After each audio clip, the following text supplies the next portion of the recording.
Hero Honda 90s के समय से लेकर आज तक यह नाम हर किसी के जुबान पर छाया रहता है, क्योंकि हीरो और होंडा के कोलैबोरेशन से बनी यह कंपनी दुनिया में सबसे अच्छी टू व्हीलर व्हीकल्स बनाती थी। लेकिन कंपनी प्रॉफिटेबल होने के बाद भी अलग क्यों हुई और कैसे होंडा ने भारत की कंपनी हीरो के पीठ में छुरा घोंपा, आज के इस वीडियो में हम सब कुछ जानने वाले हैं। असल में हीरो एक साइकिल बनाने वाली कंपनी थी जिसकी नींव बृजमोहन लाल मुंजाल ने 1956 में रखी थी और 1975 तक आते आते ये भारत की सबसे बड़ी साइकिल बनाने वाली कंपनी बन गई।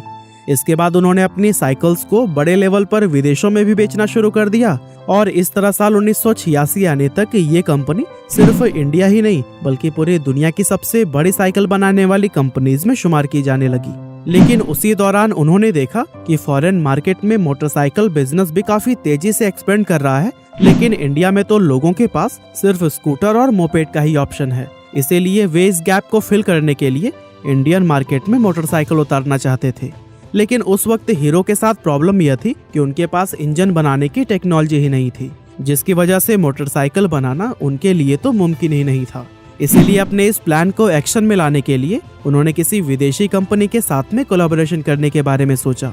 अब उस वक्त भारत में लिबरलाइजेशन भले ही नहीं आया था, लेकिन उस टाइम गवर्नमेंट इंडियन कंपनीज को यह अपॉर्चुनिटी देती थी कि अगर वो चाहे तो किसी भी विदेशी कंपनी के साथ में टाई अप करके इंडिया में अपना बिजनेस एक्सपेंड कर सकते हैं। इसीलिए बृजमोहन लाल ने हीरो के थ्रू दुनिया की सबसे बड़ी मोटरसाइकिल बनाने वाली जापानी कंपनी होंडा के पास में अपना प्रपोजल भेजा।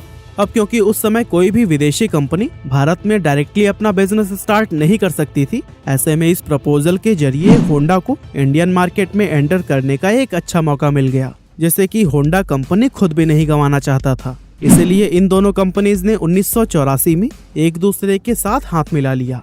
हीरो और होंडा के बीच उस टाइम ये एग्रीमेंट हुआ था कि हीरो बाइक्स के लिए बॉडी बनाएगा और होंडा उसके लिए इंजन सप्लाई करेगा। इसके अलावा उन्होंने एक एनओसी भी साइन की थी जिसके अकॉर्डिंग दोनों कंपनीज फ्यूचर में कभी भी एक दूसरे के मुकाबले में अपना कोई प्रोडक्ट लॉन्च नहीं करेंगे। और दोस्तों, दोनों ही कंपनीज इन कंडीशंस से सेटिस्फाइड थी, जिसके बाद से ये डील फाइनल हो गई और यहीं से हीरो होंडा की शुरुआत हुई। अब कागजी कार्यवाही पूरी करने के बाद से हीरो होंडा का सबसे पहला प्लांट हरियाणा में बनाया गया, जहां से हीरो और होंडा ने मिलकर तुरंत ही बाइक्स की मैन्युफैक्चरिंग करने स्टार्ट कर दी। 1985 में जब उन्होंने अपनी पहली बाइक CD100 लॉन्च की तो फिर यह बहुत तेजी से पॉपुलर हुई, क्योंकि इंडियन मार्केट में एक तो बाइक का कॉन्सेप्ट ही नया था और दूसरा इस बाइक का माइलेज बहुत ही कमाल का था। इसके अलावा उन्होंने अपनी बाइक को उस प्राइस सेगमेंट में लॉन्च किया था जो कि हर मिडिल क्लास फैमिली के लिए अफोर्डेबल हुआ करता था।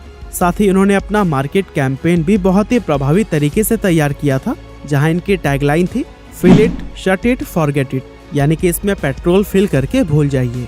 इस टैगलाइन का भी लोगों पर काफी ज्यादा असर हुआ और लोग इस बाइक के दीवाने हो गए थे, क्योंकि उन्हें स्कूटर वाला माइलेज अब बाइक में मिल रहा था। लेकिन उसी दौरान जापानी करेंसी में उछाल आ गया, जिसकी वजह से जितने भी स्पेयर पार्ट्स जापान से आते थे वो काफी ज्यादा महंगे होने लगे और हीरो होंडा को अपनी बाइक्स अफोर्डेबल बनाने में काफी दिक्कतें आने लगी। असल में यहाँ प्रॉब्लम यह भी थी कि उस वक्त हीरो होंडा के कई सारे कॉम्पिटिटर्स इंडियन मार्केट में आ चुके थे, जैसे सुजुकी, यामाहा, बजाज और टीवीएस।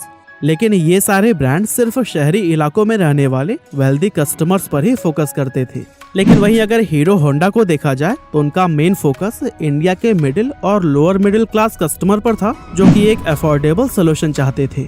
और यही वजह थी कि हीरो होंडा की बाइक सिर्फ शहरों में ही नहीं बल्कि पूरे भारत में ही सबसे ज्यादा सेल होती थी। और यही सब देखते हुए कंपनी अपनी बाइक्स का प्राइस नहीं बढ़ाना चाहती थी, यहाँ तक कि इसी की वजह से कंपनी को काफी लंबे अरसे तक लॉस का भी सामना करना पड़ा।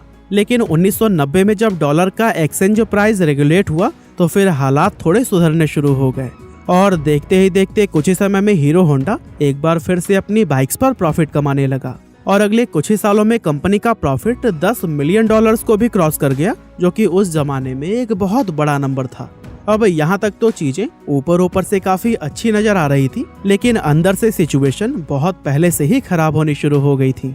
दरअसल कंपनी के मैनेजमेंट में शुरू से ही कई तरह की प्रॉब्लम्स चल रही थी, जैसे कि होंडा तो अपनी बाइक्स अमेरिका और रूस जैसे डेवलप्ड कंट्री में सेल कर रहा था, लेकिन हीरो होंडा को होंडा की तरफ से फॉरेन में अपनी बाइक्स को सेल करने की परमिशन नहीं थी। यानी एक तरफ तो हीरो साइकिल मैन्युफैक्चरर के तौर पर उस समय दुनिया की सबसे बड़ी कंपनी थी, यहाँ तक कि Guinness book of world records में भी इनका नाम दर्ज था। वहीं दूसरी तरफ होंडा की वजह से वो अपनी बाइक्स फॉरेन मार्केट में सेल नहीं कर पा रही थी। असल में इंडिया के बाहर हीरो होंडा को सिर्फ नेपाल, भूटान और बांग्लादेश जैसी आसपास की कंट्रीज तक ही अपनी बाइक को एक्सपोर्ट करना अलाउड था, जिसकी वजह से हीरो कंपनी इंटरनेशनल मार्केट में जो पोजीशन चाहती थी वो उसे नहीं मिल पा रही थी। अब एक तरफ तो होंडा काफी तेजी से ग्रो कर रहा था, लेकिन वहीं दूसरी तरफ हीरो एक लिमिटेड स्पेस में सीमित होकर रह गया था, जिसकी वजह से इन दोनों कंपनीज के आपसी रिश्ते खराब होने लगे। इसके अलावा कॉन्ट्रैक्ट के अकॉर्डिंग हीरो बाइक्स की बॉडी बनाती थी और होंडा इंजन। अब अगर हीरो को अपना बिजनेस एक्सपेंड करने के लिए अलग भी होना पड़ता तो फिर वो ऐसा नहीं कर सकते थे, क्योंकि वो इंजन के लिए पूरी तरह से होंडा पर ही डिपेंडेंट थे। हालांकि अब हीरो को ये समझ आ चुका था कि अगर उसे होंडा से अलग होना है तो फिर खुद इंजन मैन्युफैक्चर करना ही पड़ेगा। इसीलिए उसे हीरो होंडा से अपने हिस्से का जितना भी प्रॉफिट मिलता था वो उसके एक बड़े हिस्से को इंजन बनाने में खर्च करने लगा, जिसकी वजह से होंडा और हीरो के बीच में दरार और भी ज्यादा बड़ी हो गई। अब जैसा कि इन्होंने कोलैबोरेशन के टाइम एनओसी साइन किया था कि ये एक दूसरे के मुकाबले में कभी भी बाइक्स नहीं लॉन्च करेंगे, लेकिन होंडा ने इसके खिलाफ जाकर साल 1999 में इंडिया के अंदर अपनी एक separate company Honda motorcycle and scooter India start कर दी और फिर उसी प्राइस सेगमेंट में ही बाइक्स लॉन्च करना शुरू कर दिया, जिसमें पहले से ही हीरो होंडा की बाइक्स मौजूद थी। इस तरह अगर देखा जाए तो इंडियन मार्केट के अंदर होंडा ने अपनी बाइक्स को हीरो होंडा के मुकाबले में लाकर खड़ा कर दिया था, जिसकी वजह से हीरो होंडा के कस्टमर्स डिवाइड हो गए और इसके कुछ साल बाद होंडा ने एक्टिवा को लॉन्च करके स्कूटर सेगमेंट में भी एंटर कर लिया था। अब अगर देखा जाए तो इस पूरे मामले में होंडा की पांचों उंगलियां घी में थी, क्योंकि होंडा की हीरो होंडा से तो अर्निंग हो ही रही थी, साथ ही अपनी सेपरेट बाइक कंपनी से भी उसका अच्छा खासा प्रॉफिट जनरेट हो रहा था। और दोस्तों इन्हीं सभी प्रॉब्लम्स को देखते हुए ही हीरो ने होंडा से अलग होने का फैसला कर लिया और फिर 2010 में जाकर दोनों ही कंपनीज हमेशा के लिए अलग हो गयी। हीरो होंडा में इन दोनों कंपनियों के 26% शेयर थे, जिसके चलते होंडा मोटर्स ने अपने हिस्से के सारे 26% शेयर हीरो कंपनी को ही बेचने का फैसला किया। और दोस्तों हीरो कंपनी के प्रमोटर ब्रजमोहन मुंजाल ने होंडा के ये शेयर्स 1.2 अरब डॉलर्स में खरीदकर अपना खुद का कारोबार हीरो मोटोकॉर्प के नाम से आगे बढ़ाया।